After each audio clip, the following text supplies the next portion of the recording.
Hello everyone, my name is Vinny Greco and I am so happy you could hang out with us today as we review some ways to incorporate visible thinking routines and thinking maps into our virtual teaching practices as well as our hybrid mode. Today we will look at ways to make our thinking visible both asynchronously and synchronously, but it's worth mentioning that if we find ourselves in our classrooms this year, these routines work even better.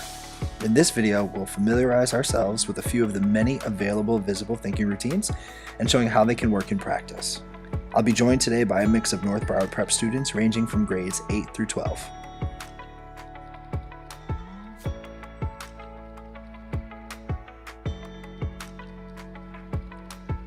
Visible thinking routines and thinking maps serve as great methods for students to capture their own ideas and practice metacognitive skills that allow them to think deeply and critically about the themes discussed in class. Beginning with Harvard Graduate School's Project Zero, Visible Thinking Routines, teachers have at their fingertips a wide variety of routines that can be used for multiple grade levels and content areas. Whether virtual or in person, definitely do yourself a favor by experimenting with as many routines as you'd like. I have some core routines that I enjoy using, like question starts, headlines, I used to think, now I think, connect, extend, challenge, and reporter's notebook. For today's lesson, I'm going to use one of their recently added routines, ways things can be complex. Students will do this routine synchronously alongside me because it is a more intricate routine with more directions than most. Each routine serves a purpose, and you can add these routines to your repertoire where appropriate.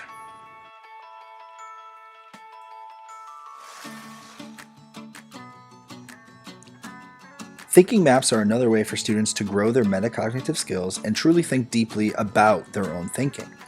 Each of the 8 maps have their own specific skill and rationale for use, and, like routines, can be used in any grade level and across the content areas.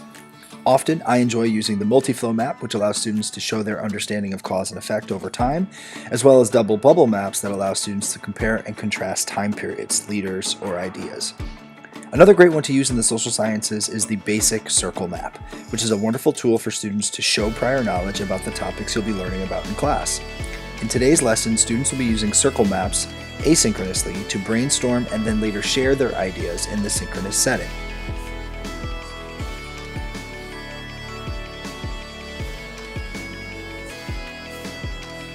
Okay, so the first step that you're going to take when you're trying to share your iPad screen to the people in your Zoom, you're going to click Share Screen, and then you're going to click iPhone, iPad via AirPlay.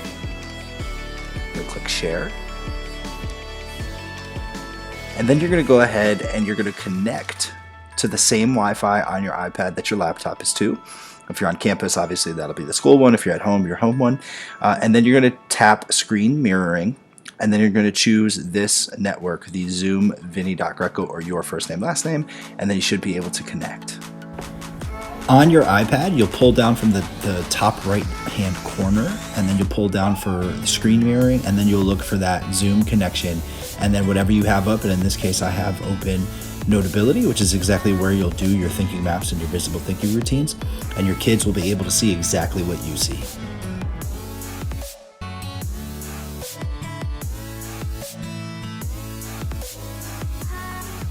For the hybrid model, this is how I will situate the room. The students who are zooming in will be able to see their in-person classmates. I still have to toy with the audio when we get into school to be sure students can hear each other without having the in-person students needing to be on Zoom. The goal of this setup is to have students share out their answers together on the routine or map we're working on in order to make it collaborative and inclusive.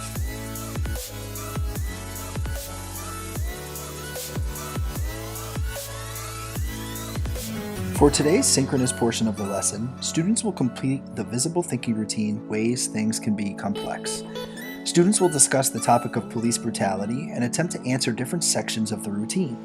I will give students some time to think on each section independently, and then we'll come together as a class to discuss. In the hybrid or virtual model, using breakout rooms can also be a tool to have smaller groups reflect on different sections of the routine. We can close this up on slice number 2, but Kneeling for the national anthem is disrespectful for the military. So yeah, it's like now that we're like doing this, it's like holy smokes, we could have added so many to those circle maps. So kneeling is disrespectful to the military? Logan, is Logan, hold on, Logan, disputed or undisputed? Disputed. Of course, yeah. Quickly tell me like how each side probably sees it. One side thinks, I fought for my country, people are fighting overseas for my country, they shouldn't be doing that, it's so disrespectful, blah, blah, blah, blah, blah. Where the pro side would be, this is not about the military, has never been about the military. It's about how can I live in my own country where I'm a citizen, I pay taxes, I do everything as a community, and I'm not even equal. I don't have the same freedom as everyone else. So Right. I'm doing it as my platform to get my point across. Nothing disrespectful. I still love America. It's that I am not equal. I want my platform to be seen to be equal. Well said, man. All right. So I really am really am liking we're capturing these perspectives, guys. This is really well done. Okay. Let's move on to slice 5. Another lens is like during the Black Lives Matter protests, you can either do peaceful protesting or some people do take it violently. So I think there's like the peaceful versus the violent protests that occur. Okay. And That's yeah, absolutely. And then that is like shoot, right? There are people out there who are like, hey, you know what? Oh well, we torched that cop car. So what? It doesn't. Does that subtract from the issue at hand? Versus people are like, no, like you really need to keep it peaceful, and that's a political conflict. You see how we go down one road, and this goes back to like Talia bringing up this point. No matter what place we go, there's 10,000 pieces to it. That's why I like this routine, the ways things can be complex. For an issue like police brutality and an issue like race and racism, I would say there's about 40 million different ways that this can be complex. And this is a really good snapshot of that, Sahana. Really well done.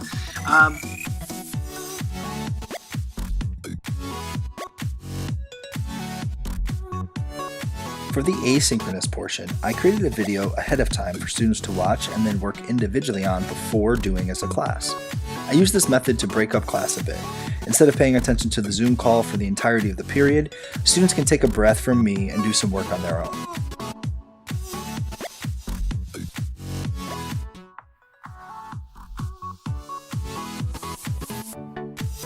Hey everyone, Mr. Greco here.